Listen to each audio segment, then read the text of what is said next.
vedare tinokugamuchirai zvekare kune chimwe chirongwa pano paZim Facebook Secrets and Confessions. Tadzoka zvekare nemamwe mamessages. Regai tibva tapinda mumamessages edu atadzoka takakubatirai.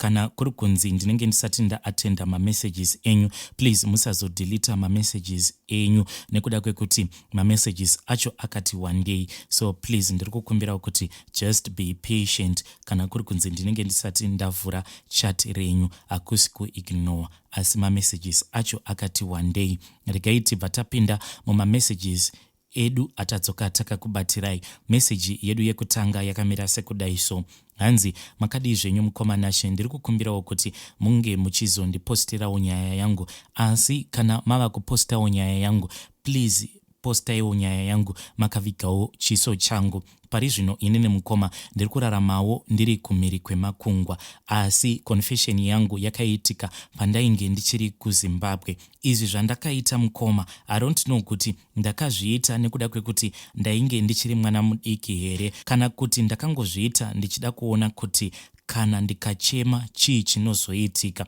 At that time I was still 19 years. Ndainge ndichitogara kuHarare, but mumhuri umo mandakazvarirwa vanhu vekuti vainge vachitorespekta chivanhu. So vaiti kana mwana akazvarwa mudzinza, saka zvavaiita vaiti kana mwana akazvarwa mumhuri, vanhu vakuru vaitofamba vachida kuziva kuti chipo chainge chabuda chakapfumbatwa nemwana iyeye anenge abva mukuzvarwa mumhuri chinenge chiri chipo chakaita sei. Saka pane imwe handzvadzi yangu yakazoita mwana. Apa inini nemukadzi wake tainge takatomakana because we were almost the same age. Saka muroora uyu akabva azobatsirwa vana matwins. Saka vana bamukuru nana mudhara pavakazofamba vachienda kune vamwe sekuru avo vainge vachiita zvechivanhu, vachida kubvunzira kuti vana ava vainge vazvarwa vainge vabuda vakapfumbata zvipo zvainge zvakaita sei. Vachidzoka ivo vana mudhara vakabva vati mudzimu wemumusha wainge wataura kuti pane vamwe tateguru vainge vasarudza kuti vange vachidzoka, but tateguru ava vainge vasarudza kuti vange vachiuya kuzogara pane umwe mutwini, but mutwini uyu ainge ari musikana. Saka mudzimu uyu uchitaura wainge wakabuda iwo uchitaura uchiti pamwana uyu mutwini musikana, hanzi paari zvekare painge paine mweya yekumadziva. Paari painge pachinzi paiva nechimwe chipo chekuti kunyangwe akasazoshanda kana kuti akasazoenda kuchikoro, hanzi mari yainge ichizongomutevera nekuda kwekuti ainge aine mweya yekumadziva iyo yainge yakagara zvekare paari.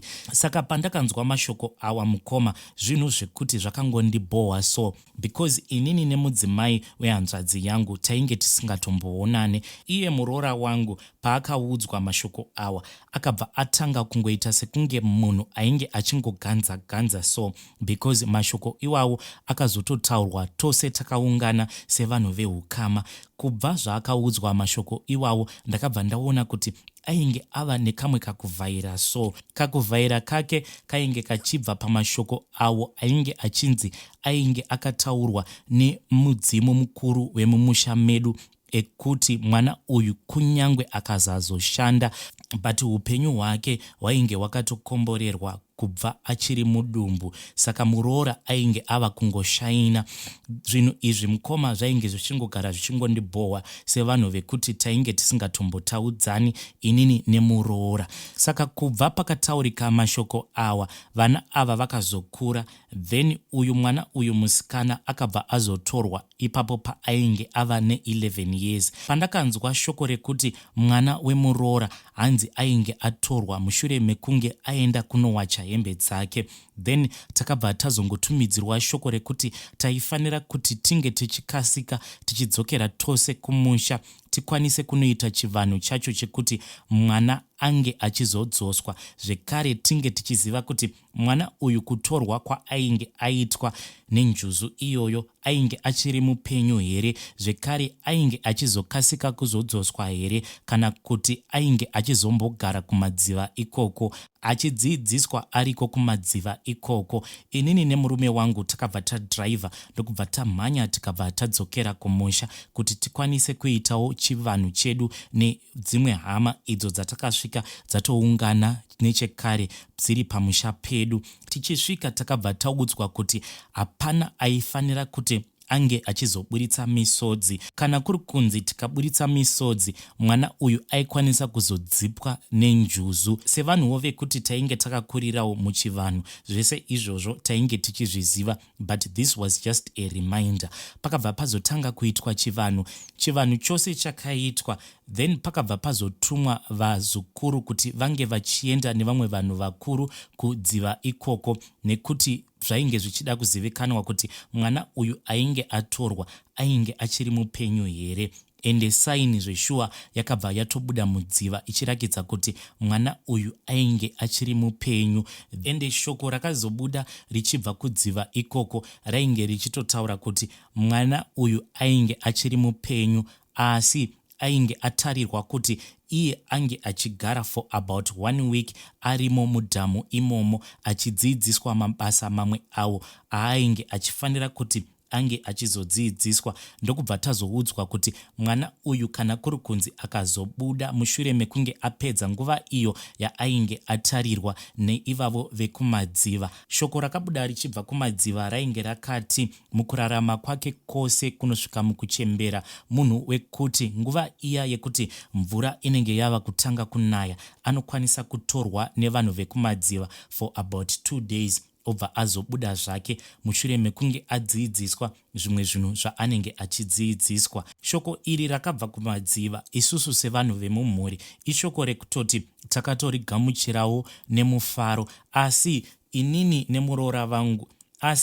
nemuroora wangu sevanhuwo vekuti tainge tisinganyatsokuklika mune zvakanaka. Handizivi kuti takazopindurana rafu pai, izvo zvakazokonzeresa kuti ndinge ndichizofunga kuita experiment. Ndakangozviudza kuti ndoda kuona kuti ndikachema chichi chaitika mukoma, then ndakabva ndazongobvawo apo painge paine vamwe ndokubva ndazongonopinda mubedroom maamai vangu. I still remember mashoko awo andakataura ndichichema, because ndakangoti shuwa mwana wehanzvadzi yangu, wafunga here kuti unge uchifira mudhamu?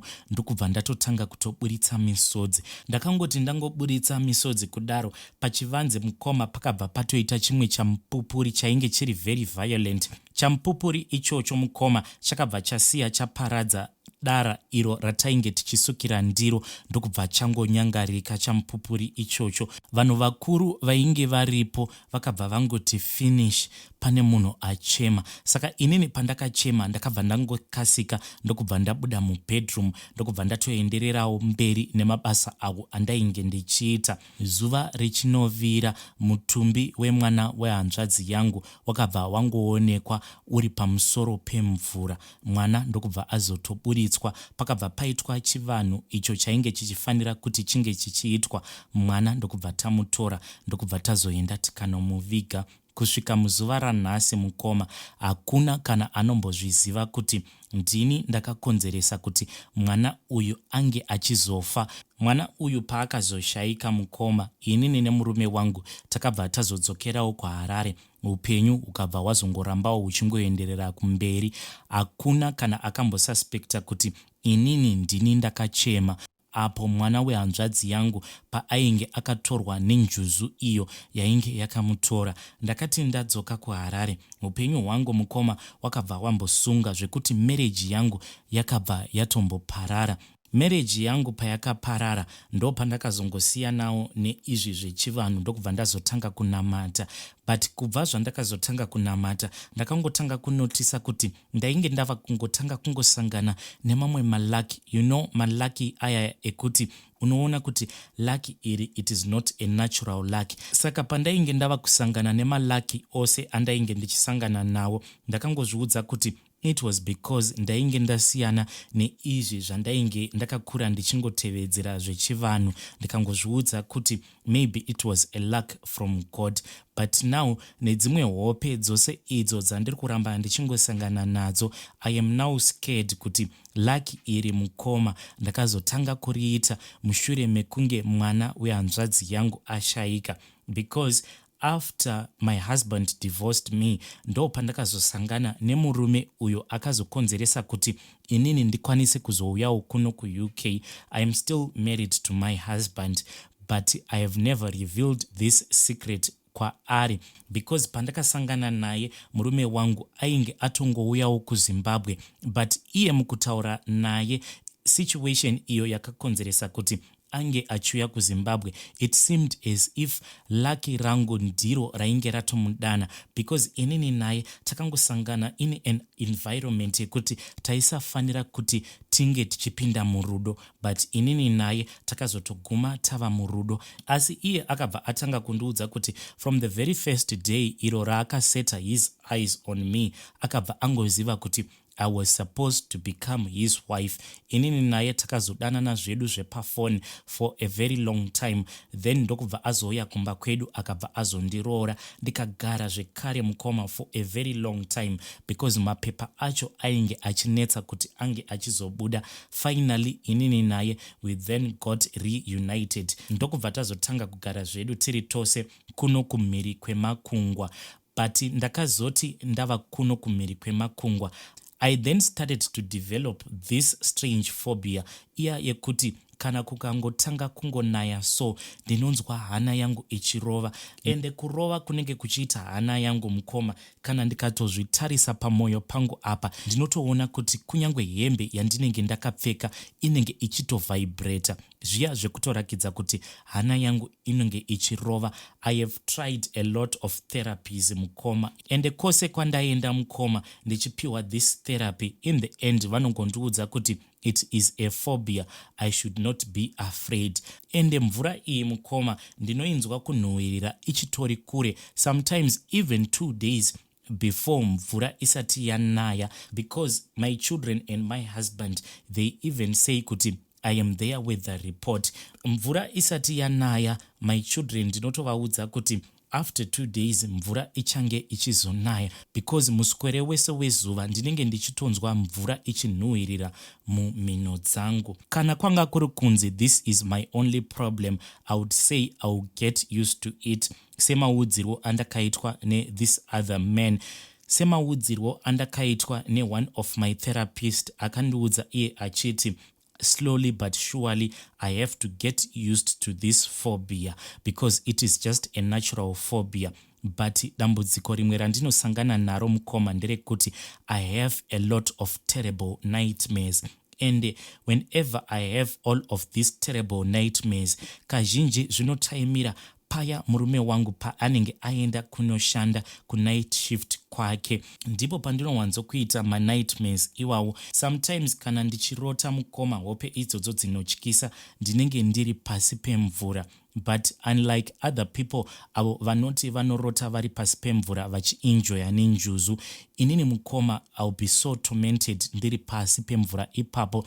Sometimes ndinokwanisa kutorwa neimwe inenge yakaita hove so, but hove iyi mukoma I can't even see it properly, because I'll be in murky waters. Mumvura mandinenge ndiri imomo munenge muri so murky zvekuti ndinenge ndisingakwanise kunyatsokuona hove iyoyo inenge yandidhonzera mumvura imomo. Zvainoita ndezvekuti inoenda neni pasi pemvura until a point yekuti ndinenge ndava kusakwanisa kana kufema. It will feel as if ndinenge ndaiswa pressure cooker, because pasi pandinenge ndiri ipapo there will be so much pressure, like body yangu yose inenge yava kuda kuputika. Njuzu iyoyo inomirira to the very final moment yekuti body yangu inenge yava kuda kuexplode, inobva yabuda nene mumvura. And once I regain my conscious, inobva yadzokera neni. This nightmare mukoma, I don't know for how many years I have been reliving this nightmare. Most of the times mukoma zvandinoita ndezvekuti kana murume wangu achishanda on his night shift, I prefer kuti ndinge ndichienda kunorara nemwana wangu musikana. Iye mwana wangu haatombozivi kuti chinokonzeresa kuti mami vange vachirara naye. I am a tormented person mukoma each and every time pandinonzwa munhu achitaura nyaya dzekumadziva vachiita sekunge vanoenjoya kana vakarota vari kumadziva ikoko. I envy those people because as far as I know, inini hope dzangu dzose dzandinorota ndiri kumadziva ikoko ndinenge ndiri munhu wekuti I'll be more like a prisoner and there is no escape, because sometimes ndinotombotiza ndichibva padziva ipapo pandinogara ndichingorota. Ndinoti ndichifungidzira kuti ndatiza ndichibva mudziva imomo ndinokwanisa kuzoti ndava musango ndichitozviudza kuti ndatiza kubva kudziva kuya ndinokwanisa kusangana nemunhu anondipa madirection obva andiudza kuti kana ukafamba wakadai unobva wazotosvika pamusha penyu. But munhu iyeye ndinobva ndazosangana naye kumberi ava kundiseka. Paanopedza kundiseka anobva afuratira obva apinda mune rimwe dziva rinenge rakaita kuchena. Nekumhanya kwose kwandinenge ndaita ndinenge ndava kunzwa nyota, saka pandinoona kuti munhu uyu anenge apinda mudziva rinenge rakachena ndinobva ndati let me drink a little bit of water. Pandinongoti ndakotama so ndichinwa mvura iyaya ndinobva ndawira mudziva iroro rinenge rakachena. The moment yandinongonyura mudziva imomo, mvura inenge iri mudziva imomo inobva yachinja color and it will become so brown, so much brown zvekuti ndinenge ndava kusakwanisa kana kuona kuti who else is in that water, zvekuti ndinenge ndava kutya. Sometimes a hand will just come out of nowhere then it will grab me. Ruoko irworwo mukoma runobva rwangondidhonzera pasi ruchienda neni kusvika pakadzika pedziva iroro. Then the nightmare will start mukoma. Please ndinokumbirawo kuti munge muchindiposterawo nyaya yangu. As for now, I am someone who is very prayerful.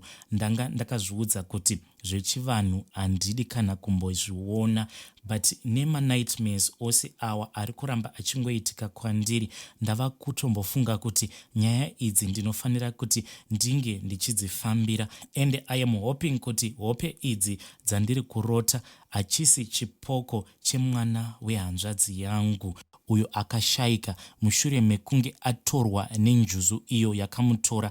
Then tikabva taudzwa kuti hatifanire kuchema. Inini ndikabva ndachema because ndainge ndichida kungoona kuti chii chinozoitika kana munhu ukachema kana maudzwa kuti musachema because umwe wenyu atorwa nenjuzu. Plus ndainge ndichida kufikisa muroora wangu at that time.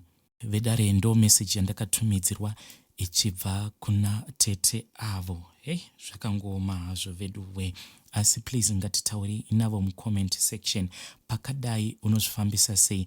Unoudza here dzinza rose kuti this is what you did, oro unongofamba zvako chinyararire obva wangopedza masports wakanyarara zvako? Please ngatitaurei navo mucomment section. Vedare ngatisanganei zvekare mune zvimwe zvirongwa zvinotevera.